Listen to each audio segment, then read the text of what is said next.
So now let's get to our Maui Grown Manaʻo program. If you don't know him, you're in for a treat.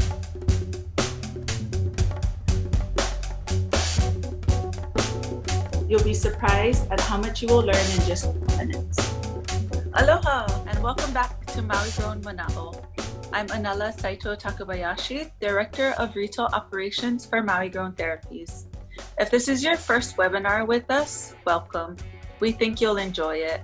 If you are returning, thank you for participating in our 2-month pilot program. Today's topic, Medical Cannabis for Kūpuna, was suggested by one of our regular webinar participants. Did you know that there are nearly 30,000 medical cannabis patients registered in the state of Hawaii with an average age of 51 years? We will be discussing some of the special considerations that middle-aged and senior patients should understand if they're using cannabis medically. Now it is my pleasure to welcome our beloved webinar teacher, Michael Bacchus. If you've been participating in our webinar series, or if you've attended a Lunch and Learn at UHMC, you know that Michael is a gifted educator. He is the author of Cannabis Pharmacy, an expert in the medical use of cannabis. I'm not going to say he is a senior just yet, but he has a lot of wisdom to share with you today.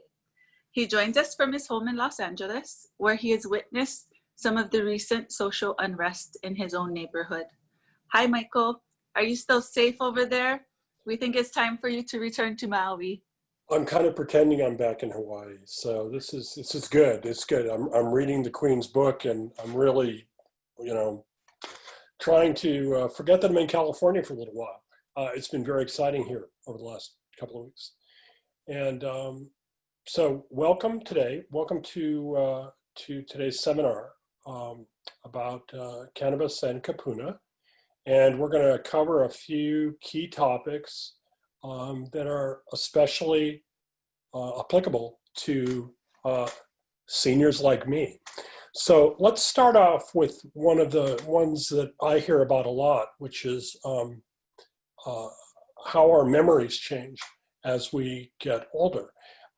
Cannabis can have an effect on memory, and knowing how to basically deal with this can make your medicinal cannabis use a lot more effective.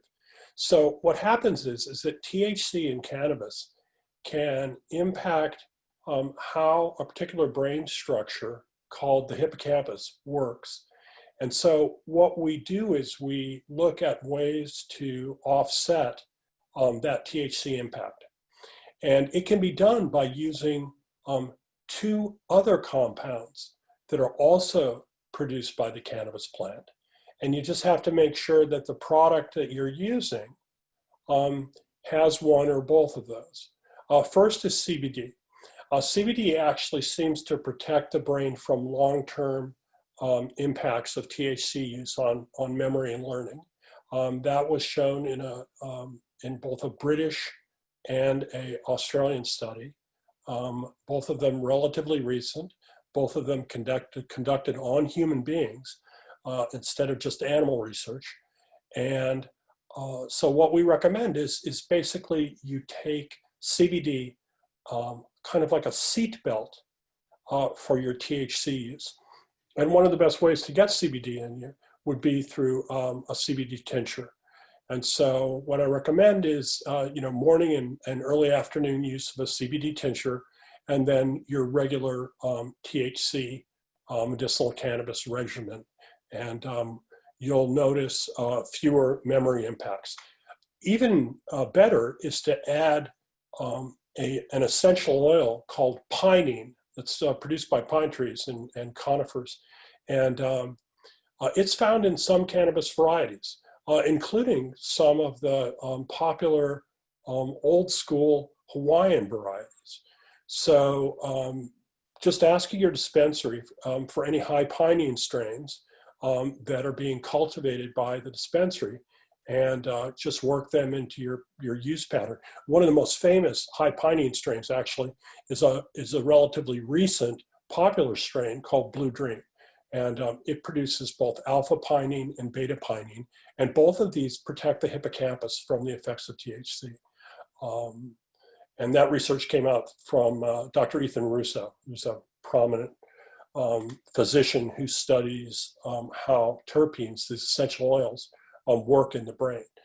And so the other big thing I often get asked about is cannabis and sleep. A lot of people are using cannabis to help them sleep along with using it to treat qualifying symptoms and conditions in Hawaii. And so understanding this and how to use cannabis properly to increase sleep is important. This is particularly important in aging populations. And the reason is that it's believed that the genes that control our body's natural rhythms, these circadian rhythms, they change as you get older. And so that's one of the reasons that a lot of people, as they get older, find they're getting less sleep. Often they mistakenly believe they need less sleep.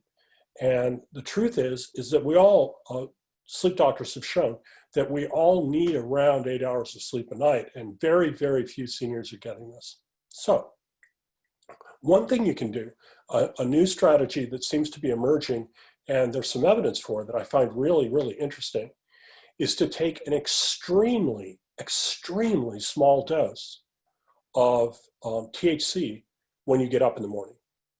And the mechanism for this seems to be re-regulating these circadian genes that help basically control your body's clock.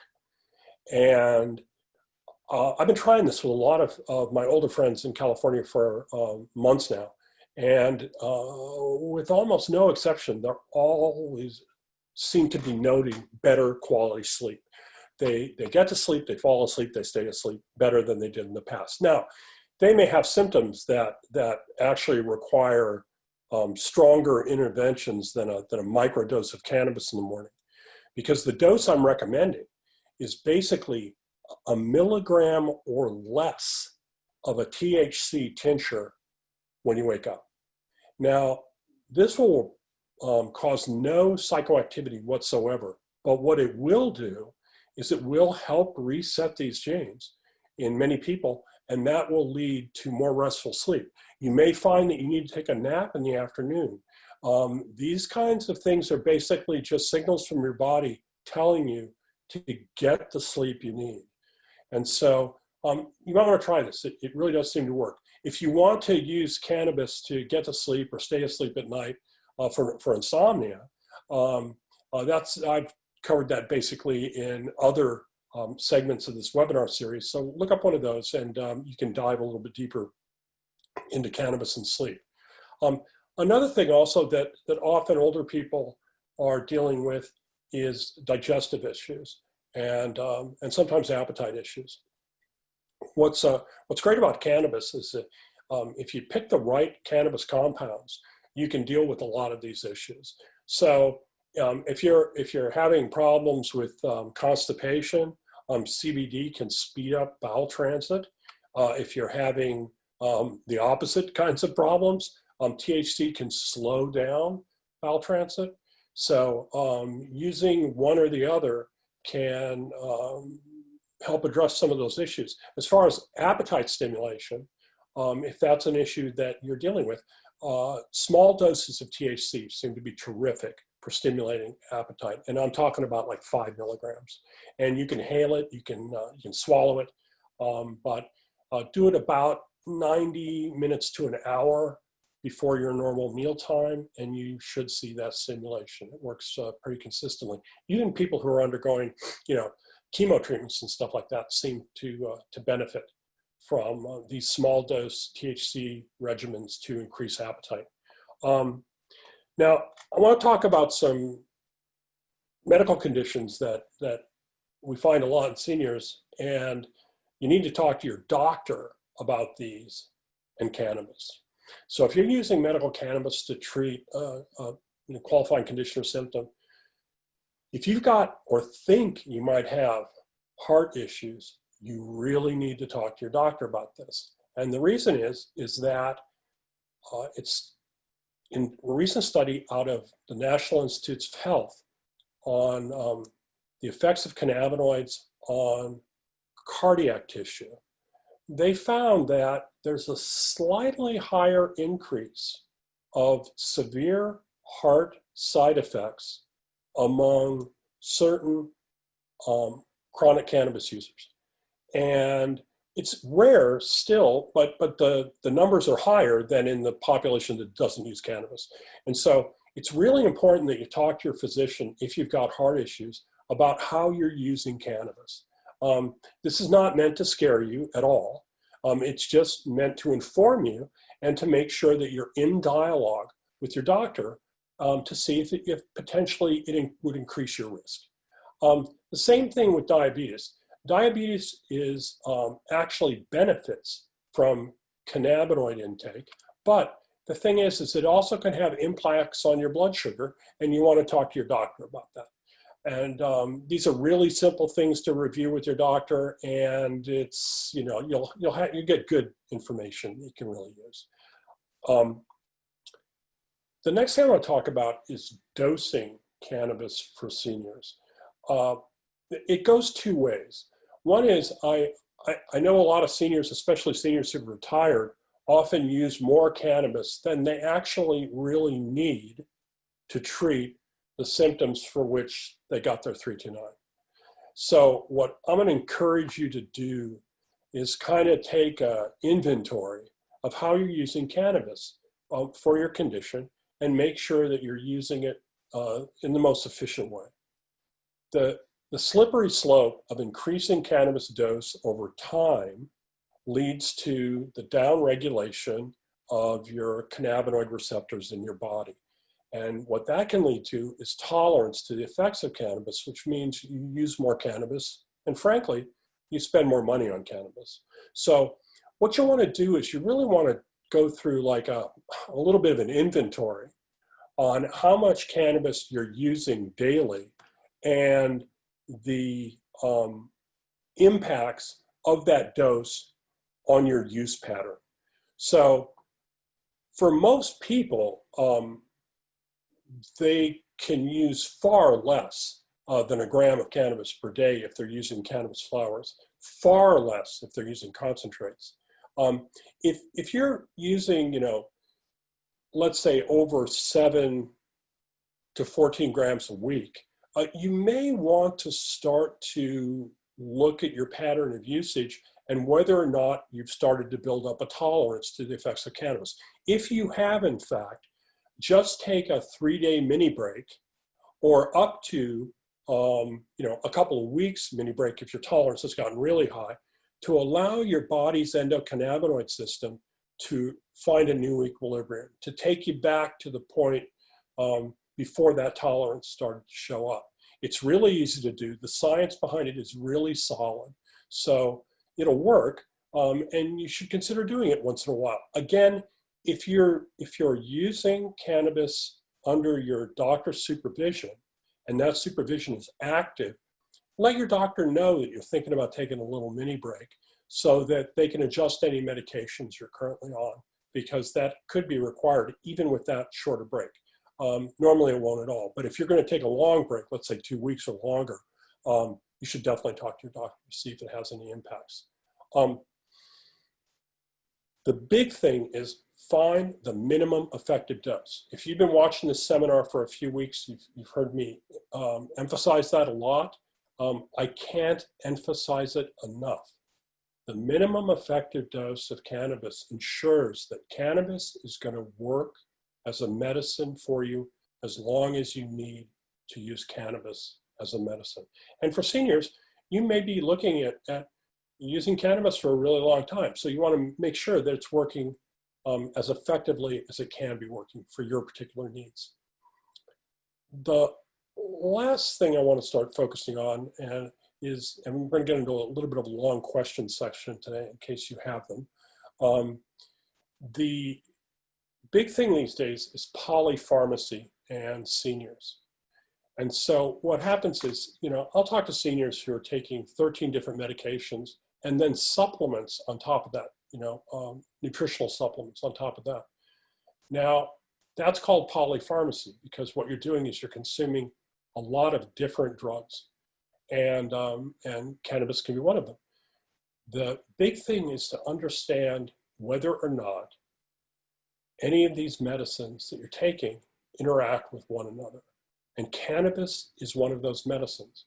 And especially CBD can affect how a lot of different drugs work because CBD impacts how the enzymes that break down other drugs work.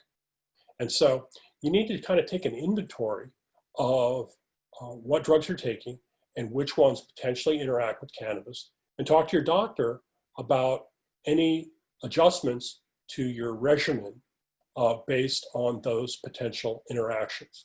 So how do you find out, or how does your doctor find out if you have potential drug interactions? The easiest way that I know of and what I recommend is checking out a website that's available in Canada called drugbank.ca. It's free and it's very comprehensive. To some degree, it suffers from being too comprehensive, but there's just an enormous amount of information up there. And so what you can do is you can go to drugbank.ca and you can type in CBD and it'll kick back the result cannabidiol, which is what CBD is. And then if you scroll down this extremely long page, you'll see all the information you need to know about how CBD works in your body. And we get towards the bottom of that really long page, what you'll find is you'll find information on drug interactions, and it'll list all the different drugs that CBD potentially interacts with. And it is an extremely long list. Now, again, this is not to scare you if you take CBD.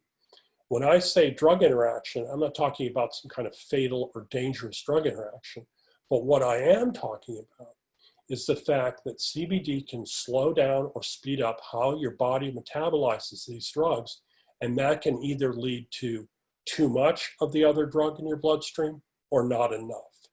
And so you just need to know what these potential interactions are and adjust for them. And that's the whole point of this. When you're doing a drug interaction survey, preferably with your doctor, what they'll do is they'll look at the entire range of medicines you're taking and see which ones, if any, need to be adjusted.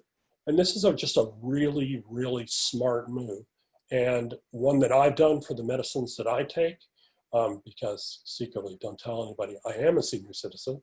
And it's really worked. And I actually reduced one of the medications I'm taking because I take CBD at the same time. So that's that. This is going to be the last of this pilot program that we're going to conduct for this season of our little webinars. So I'd like to spend a little time today on any questions related to cannabis and seniors, and perhaps any of those burning questions that you may have accumulated while we've been doing our seminar. So if I could get one of my trusty helpers over on the island to jump in here. We'll start looking through some questions. Hi, Anela. Okay, we have a few questions relating to cannabis and senior use. The first is it smoking cannabis more dangerous if you're a senior? Well, I mean, okay, so the answer is probably not. What you should be concerned about is your lung function despite your age. I don't care if you're 15 or 85, and listen to your lungs. In other words, not with a stethoscope, unless you have one, and if you do, that can be really fun. But listen to your lung function. I have asthma, and so I really pay close attention to how my lungs are responding when I smoke. If I notice that I'm coughing more than usual when I smoke, then I'll switch more to oral or vaped cannabis for a while and then go back to smoking. I just basically, I make it very flexible. I make my use of cannabis and how I administer cannabis, I really focus on how my body's responding. I think that'll work for you as well. So that's what I'd recommend.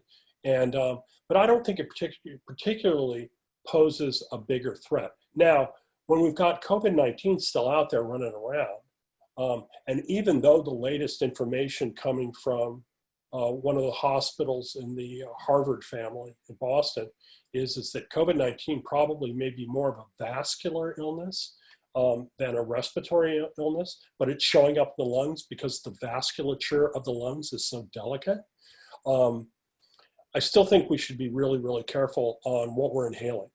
And that's why I've really pushed really hard for those who like to smoke cannabis to consider getting a flower vaporizer, because it's what I use most of the time these days. I actually think it's much more efficient than smoking cannabis in that I use less to get the same effect. Okay, great. Risks of cannabis and blood thinners. Oh, well, this is the CBD blood thinner question, okay? So a few years ago, I was researching the literature, and I found out that if you were taking one of the old blood thinners called warfarin, that if you took CBD at the same time, it could increase your blood level of warfarin. Now, the downside to that is that could increase how easily you could bleed. Now, that extends to things like potentially slightly raising your risk for stroke. And so the very important thing is, if you're on any blood thinner whatsoever, to talk to your doctor and see if they should lower your dose to balance out how much CBD you're taking. And really pay attention to the varieties of cannabis products you're using. Look at the labels, understand if they have CBD in them. If they do, definitely talk to your doctor, because most likely they'll reduce your dose. Very good. So Michael, there's a lot of news out there regarding vape pens and cartridges. I'm sure in California and other states. Here in Hawaii, there was a recent news story that ran on Hawaii News Now, and we have a question in here from our attendee about the possible lead in vape cartridges. Do you have any comments regarding that story? Yeah, I mean, there was a period of time about 18 months ago when there were reports out of California that traces of lead were found in vape cartridges. Now, the thing is, the result of that was a lot of the manufacturers of these vape cartridges in China adjusted their manufacturing techniques and made sure that the vapor path was clean. In other words, when the vapor is made in the pen, it travels along a path, and they wanted to make sure that there was nothing in that path that contained any metals that could mix with the vapor and go into you. Now, that looks like it was been pretty successful. However, in the study that was done that just made the news in Hawaii, which I've read, the process by which they studied lead content in these cartridges was they effectively took a hammer and they smashed the cartridge, and then they tested what was left, and this is called science, for lead residues. And they may have actually found some in the solders that were outside the vapor path. So I really don't think I would be particularly concerned about inhaling lead if you use one of these safe pulmonary administration devices, because a lot of people, at least at Maui Grown, the people I work with on the island, they spend a lot of time making sure the vapor path is clean. And so, and I trust it because they test that with the same lab that supposedly found this in Oahu. But I guarantee you that testing methodology, which is the one that was used in that article, has nothing to do with what people are inhaling in cartridges that they buy in dispensaries. It just means that, somewhere in the vape cartridge, there may have been solder with some lead, but not any place that would have led to an exposure. So that's the truth. Right. Okay, that's great news. We have another question regarding cannabis and blood sugar, which is actually a common question we receive in the dispensary. especially with our population of Native Hawaiians and diabetes being of high incidence here. People come in and ask this all the time. If they're taking cannabis, is it going to have an effect on their blood sugar, and will they be able to stop taking some of their diabetic medication? Yeah, I don't recommend using cannabis to try to control your blood sugar or your insulin resistance if you're diabetic. There have been studies that show that cannabis has positive impacts on reducing people's resistance to insulin if they're diabetic. And I'm mainly talking about type 2 diabetes here. But it's not a supplement for, you know, metformin or any other diabetes medication you may be taking. But it may be protective. It may help protect your pancreas to some degree, and it may protect you from some of the neuropathy caused by excessive glucose levels.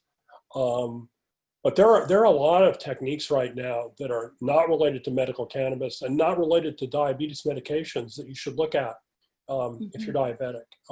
Some of these are related to fasting, and you should talk to your doctor about this, about non-medicinal approaches to control of blood sugar and diabetes. Your doctor will know about them, and you should ask about them instead of just, you know, taking medicine all the time. The big thing though is that, you know, damage from diabetes is slow and it's cumulative, and you got to be really careful because you may change your regimen, you know, and reduce a diabetes medication and not realize the damage it's doing until it's done. So, you know, diabetes is really an insidious disease because it can be asymptomatic. You may not notice symptoms for a while. So you can't risk your vision. You can't risk your limbs. You should be happy that cannabis seems to have some protective abilities, but you know, it's going to take a lot to fight diabetes. And so you should use everything rather than just trying to fall back towards one approach. Agreed. Okay, this is a tolerance question. Does the tolerance mechanism apply to CBD like it does to THC? Well, the truth is we don't know, but there's not much evidence to indicate that you build a tolerance to CBD.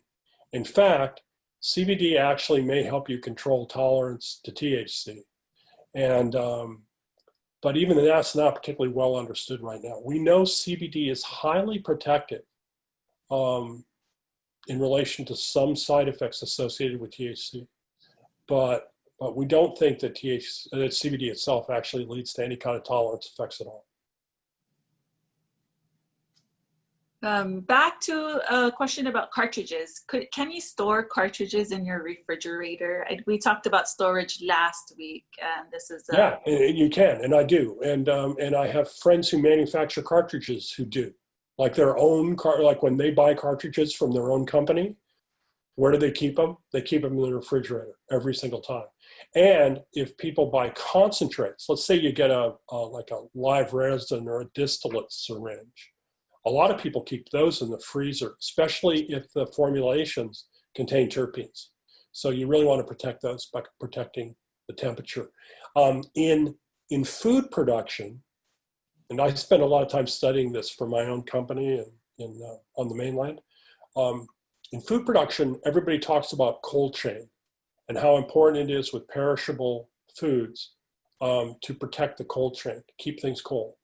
And I'm becoming increasingly an extremely big fan of putting cannabis into the cold chain because I think it just keeps it intact longer, which makes sense. Yeah, that does. Okay, benefits and risks of cannabis and inflammatory bowel disease. Well, I mean, there's not much evidence to indicate that cannabis would have any negative impacts on inflammatory bowel diseases. Typically, it would help reduce the inflammatory response. I have heard some people say that certain types of cannabis, and we're still not certain what those are, may be associated with certain kinds of flare-ups in ulcerative colitis, in other inflammatory bowel diseases, including Crohn's. But as a rule, they have a tendency to help control the symptoms rather than making the symptoms worse. If you think that cannabis might be linked to a flare-up you're having in relation to an inflammatory bowel disorder, you really need to talk to your doctor. Flare-ups are dangerous, and we want to make sure that you're getting the best treatment you can. So you got to tell your doctor. You just can't ask me on a webinar. You got to deal. And so, so stay healthy and talk to your doctor about it. All the evidence that we've seen indicates that cannabis reduces the symptoms. But again, there appear to be some exceptions. If you think you might be one of those exceptions, talk to your physician. Okay, so a couple of things before we wrap up. We will be posting these webinar videos on our Maui Grown website as soon as we're able to. We have requests in here for possible featured topics. I just wanted to let you know, one of our participants said your talk made a huge difference in her insomnia and would like to see cannabis and pain addressed at some point in the future. And then we also have questions of whether or not you'll be returning for Lunch and Learn in person. I'm really looking forward to it. I hope I do. I mean, geez, I guess I'll have to make a deal on Kauai if I don't come back to Maui. Yeah, I mean, I love Maui, and it's kind of my island among a lot of beautiful islands. And so, yeah, I'd love to come back.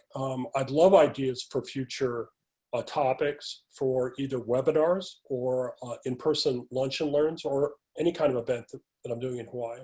But yeah, this has been a really, really good experience for me. And doing it weekly has been really intense for both me and the staff that's helped us put this together. So I really appreciate the participation of all the patients who've shown up week to week.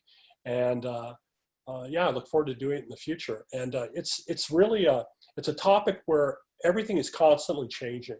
And we, over time, are learning so much more. So, it's funny. I may give a 12-week webinar series, and I may learn something in the literature that gets published over that 12 weeks that actually I can share by the end of those 12 weeks. That we've learned something new that contradicts what I was saying 12 weeks before. So, yeah, I'm really excited. I like talking about something that's constantly changing and evolving, and I really, really appreciate the feedback we've gotten from patients. The questions have been super, super smart and fun to answer. So thanks. Mahalo.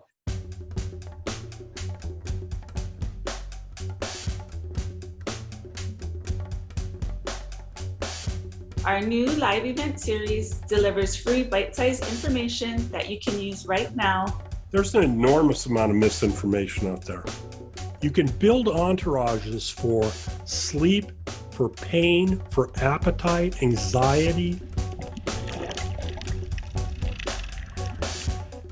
Mahalo, we've loved you, having you, and I love your lei and your aloha shirt. Good luck for today. Thank you for joining. I've been starting to cultivate these flowers and making leis in my spare time these days in lockdown. So hey, you never know. You gotta have a lot of skills in this world. So. Okay, aloha everyone. Aloha, mahalo.